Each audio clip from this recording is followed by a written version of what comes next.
It did feel remarkably low. When I was like that, I suddenly felt quite flat, and that does look a lot flatter.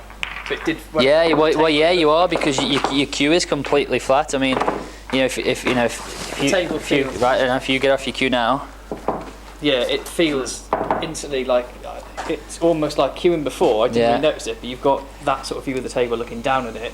Where suddenly I felt like I was looking at the table at that height. Yeah. So in comparison, if we mark it with this table, if your cue is there now, before the butt was there. Yeah. I'll You know, it was like you're almost like cueing at it like that, as opposed to like that. Yeah. And then it's just a matter of getting used to having your hand and your thumb like that. Would you use that bridge for every single shot on the rails? No, not every shot. No, because there's another way of doing it off the rail, which you don't need to loop it like that. Is put the cue flat. You can still put the cue flat on the rail.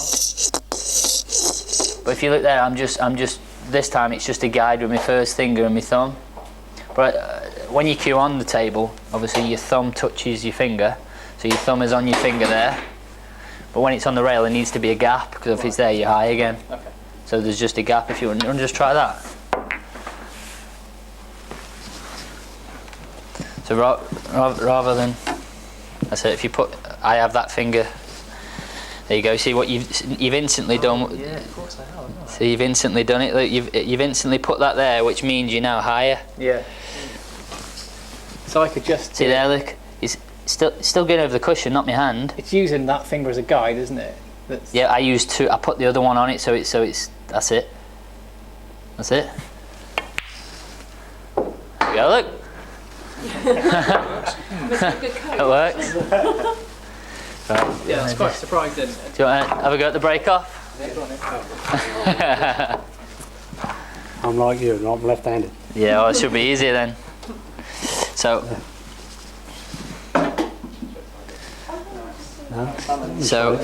that finger and the thumb in, that's it, and then the cue is still going to rest over the cushion, but you're just going to keep it rigid with those fingers.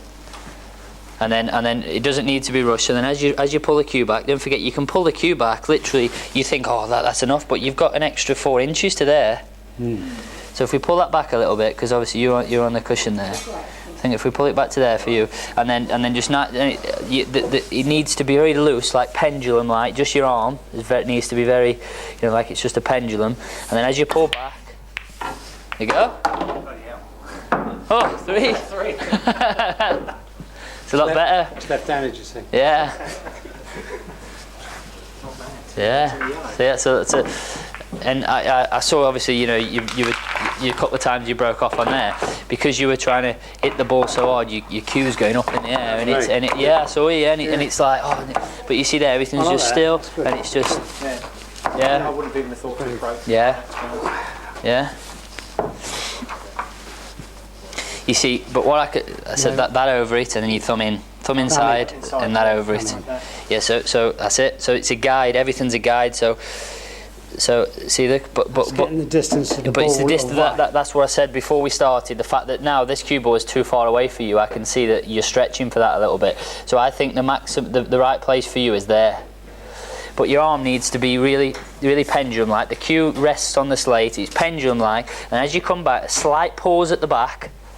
So it's not one continuous motion. It's a pause at the back, striking it much. Yeah, it's a lot better. Much better. Yeah. It is better. Yeah, but don't forget you can pull it back a lot further than you all three were pulling it back. Yeah. You can go half again, which obviously creates more power. But the more you practice it, the more confident you'll be of ripping it right back. Yeah, that's actually a game changer there. Yeah. That's lovely. That's like for you boys, because you boys I'm getting too old for this, really. And obviously the more you practice it, the more you'll develop it, and the more power you'll create with it, because you'll feel more comfortable with it. Yeah. So the best when you break is to break and hit that front ball full on straight. Front ball full on, and you're trying to basically draw the cue ball down a straight line. And that goes straight. You don't hit the sides of the ball to anything. You always got to aim for the front ball.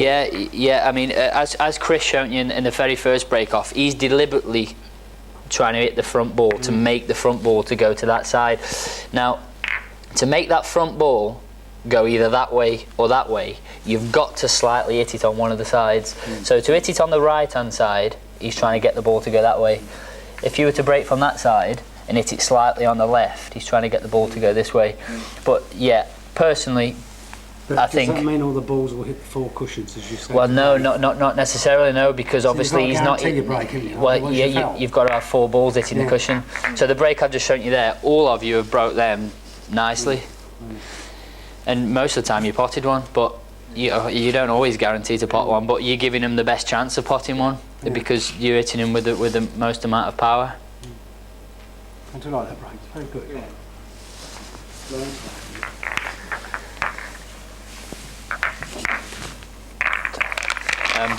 So yeah, so you all feel comfortable with that, yeah? Yeah, and again the same as what was it? Same as what we did with John was when we were queuing off the cushion as well. If you just get down to just queue up at that, if you're queuing, no, yeah. How would you normally put? Would you normally put your hand on the table like this? On that, yes. Yeah, like John just did. You can still put your hand on the table, but if you put your hand on the table, how you normally would queue up like this, Yes. or on this bit, like there. You can still queue off the table, but you can if you flatten your hand out a little bit and pull that thumb in a little bit to that, and then you're going to use the thumb still and the finger as a guide, still to keep it straight. But that's not for the break off. That's for if you were saying, you know, if you were going to, because now you're a lot leveler down at the table. Where if you have your hand like this, you can see. Look, I'm like playing a swerve shot. Look. Yes. Look, if you look at my cue, Yeah, yeah. it's up in the air like John's was when he was first breaking off. Where if I was going to pot, if it's further away as well, look, I've got to be like, it's literally I could swerve around that ball because I'm that high. Where if I just lower it down, look, the cue's now low, and all I'm doing is I'm still letting the cue go on the table. It's just I'm using a different form of, rather than putting my hand like that, I'm just doing that, just controlling the cue. The biggest thing I can see, now you've said that, is when you queued and you queue, it's more of a soaring motion. Once the cue's up, it sort of does that to the back. Whereas once your hand's lower, it's a lot more controlled. It's a lot. Yeah. You can see how it'd be more consistent. Well, it's so hard not to impart side on the ball. You see, when you're striking down, It's sort of pot luck that it's going to hit it at the right stage. yeah, and in the middle, because if you don't hit it in the middle, well, if I play that there, and I don't hit, if I hit the cue ball slightly to the left hand side, I'm going to push the cue ball to the left, which means the red is going to go to the right. So if I play this with left, look, the red's going to go to the left. That's why you missed the ball. If I play it to the right hand side, the red's going to hit the left and the cue ball's going to go to the right. Where when you're flat on it, you can't impart that side. And even if you did, it wouldn't swerve that much. I've never looked at nobody queuing before, but you obviously you are right, but you can see how much movement in the back arm there is compared to when you keep flat. Yeah, because how you were so high, you were almost like this. Well, I could probably swerve around that ball. Yeah. With just being that high. Well, I certainly could over a little distance, like there. I'm half snookered, so I can't see that ball. Well, the height you got, which was like this, I can play a big swerve there.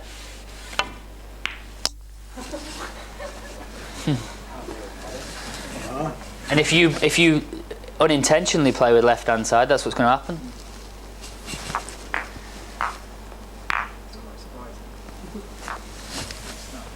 Dare I say it, most of my shots, my cues up like that. So. Yeah, yeah. Well, I can get anything in, to be honest. yeah. Well, from when the cue ball's a little bit closer to the cushion, it's hard to do this because obviously you're too close to it now. That's where you've got to take your hand and move it to there.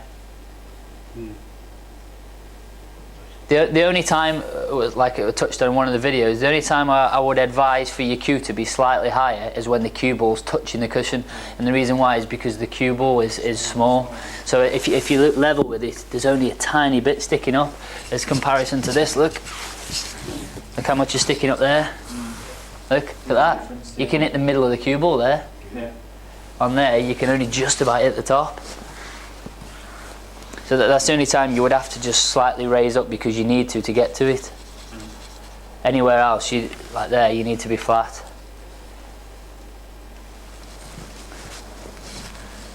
So now if we go on to something which most people, like the fundamentals of playing, would be the way that you stand and the way that you queue up. Now this is something which everybody stands differently and everybody queues up differently, but there is a set way to stand. Now if you went to a snooker coach or any coach, the way that they would tell you to stand is, like, we're left-handed, so you would have the left leg locked, so you have your knee pushed back basically, so your left leg is locked in position, and then your right leg would be bent. So it basically creates like a stance where, like, if I was to be down on my cue there and both of my knees were bent and you were to push me, obviously I'm going to sway. I'm going to sway side to side because I'm not rigid. You know, if you were to just if you just push on my shoulder there now, if you just push on me, look, I can move. Really hard. Yeah. And when I'm under pressure, if I slightly move anyway, obviously I'm not hitting the cue ball in the middle. Now if that leg's locked there, now you try to move me. Now you try and do what you just did. There. Yeah. See how much more rigid I am with that leg locked. Yeah. So basically that's what the lock of the leg is for. Now it's not easy to sort of, because obviously if you're right-handed then it's the opposite, your right leg's locked and your left leg's bent, but your feet roughly square on is what a snooker coach will tell you. So your feet roughly square on and square onto the table. So, and the way that the teachers do it is you get your leading leg in place, which is there, and then what they do is you walk into the shot. So you put that there, and then with this leg, so if I've got this ball here now, you set your lead leg, which is pointing towards the ball, and then with the other leg you walk in. So I'm roughly square on. Your feet are square on to where I'm potting the ball. This leg locks and this leg bends. Yeah, and then that's the position. Not both bent, because then I'm like, I haven't got a rigid stance. So there, that leg's locked, that leg's bent, and then I'm in position, which allows me to nothing to move. I'm completely rigid. Nothing can move. Yeah. Now, the first time that I think John's pretty much standing from what I saw. If you just go up, you come up first, John, and just. I got told that I line, so I'm right queuing right. Yeah. My right leg up with my shot. Yeah. So I initially looked at it. And then you're gonna like step in, and yeah, you are quite in. I mean, if you just step away now, that's obviously the line that your legs are at there. Okay. That's how you're standing, because Right. you're standing like this. Is that? It's not necessary. But if you went to the fundamentals of standing, they would tell you to stand as square on as possible. Okay. So if I went back in, if I looked at that again, and I was there, where would I be moved? You'd want this leg back a little bit. Yeah, roughly there. Okay. You're roughly there. That's it. And if that feels uncomfortable, if that feels slightly uncomfortable, you could just widen it a little bit, which would make that it. That's the one. That's it. You look better there. That feels actually a lot better than when I was. Yeah. more steady. You were almost a little bit too side on. Okay. Yeah, I'm often though when occasionally I can feel my cue doing that.